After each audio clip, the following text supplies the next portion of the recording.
Selamat pagi. Di minggu pertama ini kita akan fokus membahas teori ya. Jadi semoga kalian tidak bosan. Kenapa kita membahas teori? Karena saya rasa materi ini akan sangat berguna bagi kalian ketika kalian ingin mendesain sebuah logo. Yang mana mendesain sebuah logo merupakan salah satu hal yang harus kalian kuasai sebagai seorang desainer. Nanti di akhir kelas 12 kalian juga akan mendapatkan praktek atau ujian UKK tentang mendesain logo. Jadi silahkan materi ini bisa kalian simak dan pahami dengan benar. Di pertemuan ini kita akan mempelajari setidaknya 3 topik utama. Yang pertama adalah definisi apa itu logo dan jenis-jenisnya. Yang kedua kita akan mempelajari ciri-ciri desain logo yang baik itu seperti apa. Dan yang ketiga kita nanti akan membahas tentang tahapan-tahapan dalam membuat logo. Langsung saja masuk ke materi yang pertama, yaitu sekilas tentang logo. Nah, apa sih logo itu? Secara sederhana, logo adalah gambar atau simbol dari sebuah perusahaan, produk atau objek tertentu. Di sini kita bisa melihat quote dari Milton Glaser yang merupakan seorang desainer grafis. Dia mengatakan bahwa logo is the point of entry to the brand. Jadi, intinya, logo itu merupakan pintunya, wajah dari sebuah brand. Karena logo adalah wajah dari sebuah brand, maka logo tersebut harus mencerminkan brandnya atau produknya. Jadi harus sesuai ya, makanya itu kenapa logo itu penting. Karena logo adalah hal pertama yang dilihat oleh calon konsumen kita. Jadi kalau logonya tidak meyakinkan, tidak sesuai dengan frame atau perusahaan tersebut, ya kemungkinan besar calon konsumen juga tidak akan mendekat atau tertarik dengan produk tersebut. Dan yang penting untuk kalian ketahui juga, bahwa logo itu tidak sama dengan brand. Brand itu lebih luas daripada logo, dan logo itu adalah bagian dari brand. Jadi dalam branding itu salah satunya adalah logo, tapi bukan berarti logo dan brand itu sama. Sebelum kita mendesain logo, kita harus tahu dan memahami bahwa logo itu memiliki arti yang mewakili brandnya. Di layar, kalian bisa melihat 3 logo produk jam tangan dari 3 perusahaan yang berbeda. Di sini saya tampilkan supaya kelihatan perbedaannya itu apa sih, logo itu berpengaruh nggak sih? Gitu. Di sini brand pertama adalah Rolex, yang kedua adalah Timex, yang ketiga adalah Swatch. Ketiga logo ini dari 3 brand yang berbeda yang mempunyai stylenya masing-masing. Rolex terlihat mengutamakan kemewahan. Kemudian ada Timex yang bisa kita lihat dari logonya terlihat kokoh dengan huruf yang tebal atau bold dan terkesan manly. Sedangkan Swatch ini bentuk font yang digunakan terkesan lebih santai dan kreatif dan terlihat lebih anak muda gitu ya. Kemudian berbeda dengan 2 logo yang lainnya. Ketika kita melihat produknya jadinya seperti ini. Rolex itu mewah, kemudian Timex itu kokoh sesuai dengan produknya, dan Swatch itu kreatif, fun. Jadi logo itu betul-betul harus mencerminkan karakter dari perusahaan atau produk dari perusahaan tersebut. Betul-betul mencerminkan brandnya. Dengan pemilihan font, warna, bentuk, dan sebagainya, ternyata dapat memberi kesan tertentu pada sebuah logo. Sehingga apabila kita merancang sebuah logo dengan tepat, maka apa yang ingin kita komunikasikan melalui logo itu dapat dengan mudah sampai ke orang yang melihatnya. Selanjutnya kita akan membahas jenis-jenis logo. Di sini ada logogram, merupakan jenis logo yang menggunakan tanda, icon atau simbol-simbol tertentu. Kemudian sebelahnya ada logo tab yang merupakan jenis logo yang menggunakan nama merek dari perusahaan tersebut. Kemudian ada juga logo kombinasi yang merupakan logo yang memiliki logogram dan logo tab. Saya ulangi lagi, logogram adalah logo yang terbentuk dari gambar, tanda atau simbol tertentu. Logo tab adalah logo yang terbentuk dari nama perusahaan itu, dan juga logo kombinasi yang merupakan gabungan dari logogram dan logo tab. Selain itu, logogram sendiri juga memiliki beberapa jenis. Yang pertama, logo pictorial mark, kemudian emblem logo, ada juga maskot logo, dan satu lagi abstrak logo. Namun saya tidak akan membahasnya secara mendetail dalam video ini karena pasti akan memakan waktu cukup lama. Untuk materi jenis-jenis logo ini nanti akan saya kirim saja materinya dalam bentuk PDF. Oh ya, selain itu ada juga jenis-jenis logo tab. Di antaranya wordmark logo, geometric wordmark logo, dan satu lagi lettermark logo. Nah, dengan ini materi pertama tentang definisi dan jenis logo saya kira sudah selesai. Selanjutnya kita akan membahas topik yang lebih menarik, yaitu ciri-ciri desain logo yang baik. Nah, bagaimana sih cara membuat logo yang baik itu? Di kesempatan ini saya akan membagikan beberapa ciri-ciri dan tips bagaimana membuat logo kita bisa lebih baik dan menarik. Nah, ketika kalian membuat logo, kalian harus memastikan logo kalian memiliki 6 poin berikut ini. Yang pertama adalah simple, yang kedua relevan, yang ketiga unik, yang keempat memorable, yang kelima tahan lama, dan yang keempat adaptable. Bagaimana maksudnya akan kita bahas satu persatu dalam video kali ini. Nah, ciri-ciri logo yang baik yang pertama adalah simple atau sederhana. Semakin sederhana sebuah logo, maka semakin sempurna pula logo tersebut.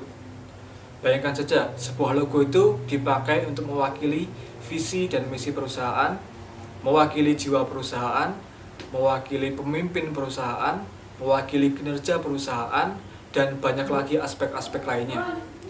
Dan banyak aspek tersebut diwakilkan ke dalam sebuah logo yang sederhana, yang simple. Hal ini sebenarnya yang membuat mengapa logo itu bisa dihargai mahal, mengapa membuat logo itu susah. Kenapa? Karena begitu banyaknya aspek-aspek yang harus kita masukkan ke dalam sebuah logo. Dan desainer yang baik akan berhasil membuat logo yang seharusnya rumit menjadi simple. Nah, itu ciri-ciri logo yang baik yang pertama, simple. Ciri-ciri yang kedua adalah relevan atau sesuai dengan produk, sesuai dengan tujuan dibuatnya logo, dan sesuai dengan target audiens logo tersebut. Ciri-ciri yang kedua ini sangat penting ya, relevan, yaitu ada keterkaitan antara si perusahaan dengan si target marketnya, segmen pasarnya gitu ya. Jadi misalnya kita ingin membuat logo untuk taman kanak-kanak, otomatis logo ini stylenya harus yang ceria, menggunakan warna-warna yang full color, kemudian menggunakan font yang santai. Bukan malah sebaliknya, kita ingin membuat logo untuk anak-anak, tapi kita menggunakan font yang kaku, membuat font yang serius seperti font-font corporate, itu tentu tidak akan relevan. Jadi ingat, logo yang baik harus relevan. Oke, ciri logo yang ketiga adalah unik atau khusus. Jika kalian sering membuka situs-situs kontes desain, terutama yang logo ya, kontes logo, di situ kalian akan sering menjumpai banyak sekali desainer yang melakukan plagiat terhadap logo-logo yang sudah ada sebelumnya. Jadi logo-logo ini sangat mirip dan bahkan sama dengan logo-logo yang sudah ada, atau yang istilahnya adalah logo generik. Kalau kalian pernah mendengar istilah logo generik, yaitu logo yang mainstream atau logo yang sering digunakan. Itu juga banyak dipakai oleh desainer untuk membuat project mereka dalam membuat sebuah logo. Nah, logo yang baik adalah logo yang unik, bukan logo yang sama seperti logo yang lain, atau logo-logo generik, atau logo-logo yang sudah ada sebelumnya. Di sini saya cantumkan contoh logo yang unik adalah logo Apple. Logo Apple ini simple dan unik gitu ya. Belum ada logo-logo sebelumnya yang seperti Apple ini. Malah setelah Apple membuat logo mereka, membuat brand mereka, banyak perusahaan-perusahaan yang seperti mengikuti gitu ya. Nggak usah sebutkan, banyak juga perusahaan-perusahaan handphone yang memakai nama-nama buah kemudian mengikuti logo ini. Ciri yang keempat adalah memorable atau mudah diingat. Jadi semakin simple logo, semakin relevan dengan pasar, dan semakin unik sebuah logo, maka semakin logo tersebut mudah diingat oleh konsumen ataupun pelanggan dari perusahaan tersebut. Tentu saat kita bisa membuat sebuah logo yang memorable, itu akan sangat membantu dalam membangun brand ataupun dalam promosi produk brand tersebut. Jadi di sini saya memakai contoh logo Nike. Bila kalian melihat di sepatu atau di iklan-iklan logo Nike, tanpa ada tulisan Nike pun, orang-orang pasti sudah tahu logo seperti ini pasti logo Nike. Itu salah satu logo yang memorable atau mudah diingat. Ciri yang kelima adalah tahan lama. Ini yang susah. Di sini saya menggunakan contoh logo Coca-Cola. Logo ini sudah dibuat bertahun-tahun yang lalu dan logonya masih bisa bertahan sampai sekarang, masih dipakai sampai sekarang. Bahkan masih relevan dengan perkembangan zaman dan tidak terkesan jadul. Lalu bagaimana cara mendesain logo yang bisa tahan lama? Tipsnya adalah jangan mendesain mengikuti tren yang ada saat ini. Bila kita mendesain mengikuti tren yang booming saat ini, kemudian tren tersebut sudah berlalu, bisa jadi logo yang kita buat menjadi tidak relevan atau ketinggalan zaman. Kecuali apabila kalian mendesain logo untuk event-event tahunan yang setiap tahunnya logonya akan berubah. Tentu tidak akan menjadi masalah apabila kalian mendesain logo seperti ini mengikuti tren. Kalau untuk logo perusahaan dan perusahaannya ini ingin bertahan lama, maka usahakan jangan mendesain mengikuti tren. Ciri-ciri berikutnya yang membuat logo itu baik adalah adaptable, atau logo itu harus bisa diterapkan di berbagai media, termasuk di media cetak, media online, kemudian media digital, atau media lain seperti poster, kaos, TV, kemudian koran, dan sebagainya. Jadi ketika logo itu diterapkan di media yang berwarna ataupun media yang hitam putih seperti koran, usahakan logo tersebut tetap terlihat baik. Nah, itu dia 6 ciri-ciri desain logo yang baik yang harus kalian terapkan ketika kalian membuat logo. Saya ulangi, simple, relevan, unik, memorable, tahan lama, dan adaptable. Pastikan 6 komponen ini wajib kalian terapkan ketika kalian membuat logo. Selanjutnya kita akan masuk ke materi terakhir dalam video ini, yaitu tahapan-tahapan dalam membuat logo. Oke, langsung saja. Tahapan pertama yang harus kita lakukan ketika mendesain sebuah logo adalah melaksanakan desain brief. Merupakan tahapan awal pertemuan konsultasi desain sebelum proyek desain dapat dimulai. Jadi nanti kita bisa memberikan kuesioner atau beberapa pertanyaan yang perlu kita ajukan ke klien kita. Misalnya, nama perusahaannya apa, cerita singkat tentang perusahaannya, visi misi perusahaannya, warna dominan perusahaannya apa, atau bila belum ada ya desainer nanti yang menentukan. Tapi terkadang perusahaan sudah memiliki permintaan sendiri tentang kombinasi warna yang mereka kehendaki. Bisa menanyakan ada atau tidaknya rancangan-rancangan logo yang pernah dibuat sebelumnya oleh perusahaan tersebut.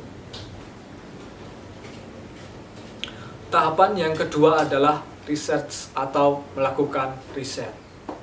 Riset ini penting supaya kita mengetahui siapa sih perusahaan ini, gitu ya. Kompetitor mereka apa. Jadi setelah kita mendapatkan jawaban dari kuesioner dalam desain brief tadi, kita harus mencari, gitu ya, baik secara online maupun offline. Misalnya, perusahaan ini produknya seperti apa, kemudian mereka perusahaannya bagaimana sih, itu kita harus tahu supaya kita bisa menyesuaikan style logo yang ingin kita buat sehingga nanti sesuai dengan jiwa perusahaannya. Kemudian kita juga perlu mencari tahu tentang kompetitor dari perusahaan atau produk tersebut, seperti yang sudah saya bilang tadi. Gunanya untuk apa? Supaya kita tahu dan bisa membuat strategi untuk membuat brand yang lebih kuat dari kompetitor tersebut. Di situ kita bisa melihat bagaimana desain logo dari kompetitornya, kemudian apa yang mereka buat untuk desain-desain brandingnya. Jadi jangan sampai desain yang kita buat itu sama atau menyerupai desain si kompetitor tersebut. Tahapan selanjutnya atau tahapan yang ketiga adalah mencari referensi. Setelah tadi kita cari tahu perusahaannya, kita tahu bagaimana style perusahaan ini, kemudian kompetitornya bagaimana. Setelah mengetahui itu semua, tahap selanjutnya adalah mencari referensi. Di tahap ini kita harus sudah tahu atau sudah punya angan-angan desain seperti apa yang ingin kita buat, bagaimana tipe logo yang ingin kita buat. Selanjutnya kita akan mencari referensi. Kalian boleh mencari di situs-situs seperti Google Image, Pinterest, Behance, dan banyak lagi situs-situs desain lainnya yang bisa kalian jadikan referensi. Tujuannya apa? Kita kan tadi sudah tahu nih desain logo seperti apa yang ingin kita buat. Jadi tujuan kita mencari referensi ini adalah mematangkan konsep yang kita buat agar lebih sesuai lagi. Kemudian tahap keempat adalah sketching dan conceptualizing. Jadi di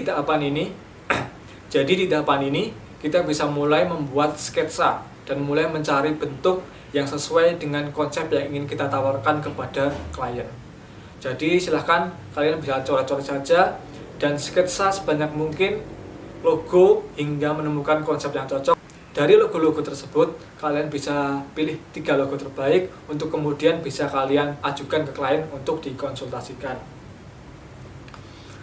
Setelah dikonsultasikan ke klien, kalian pasti akan mendapatkan feedback berupa saran, tambahan, atau permintaan lain dari klien yang perlu kalian revisi. Apabila klien sudah oke dan ACC, kalian bisa membuat logonya dalam bentuk digital. Tahapan membuat desain logo yang terakhir adalah presentasi. Jadi di tahapan ini kita sudah selesai membuat logo dan kita akan mengajukan logo tersebut kepada klien kita. Dan pastikan kalian harus membuat file presentasi yang semenarik dan sebagus mungkin agar bisa membuat desain kalian tampak lebih menarik sehingga klien bisa puas dengan hasil pekerjaan kalian. Kalian bisa menggunakan mockup untuk membuat tampilan desain logonya menjadi lebih menarik. Sebaiknya kalian juga membuat contoh-contoh pengaplikasian logo tersebut ke berbagai media yang berbeda seperti kaos, brosur, kop surat, kartu nama, dan sebagainya. Nah, itu dia materi pada pertemuan minggu ini tentang definisi logo dan jenis logo, ciri-ciri logo yang baik, dan tahapan-tahapan membuat logo.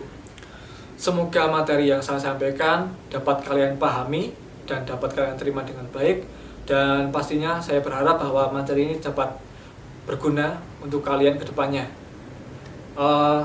Demikian untuk pertemuan pada minggu ini, dan ini ada tugas untuk minggu ini, yaitu silakan kalian bisa meringkas atau menulis poin-poin penting dalam video ini. Ya, sekali lagi terima kasih sudah mengikuti kelas pada hari ini.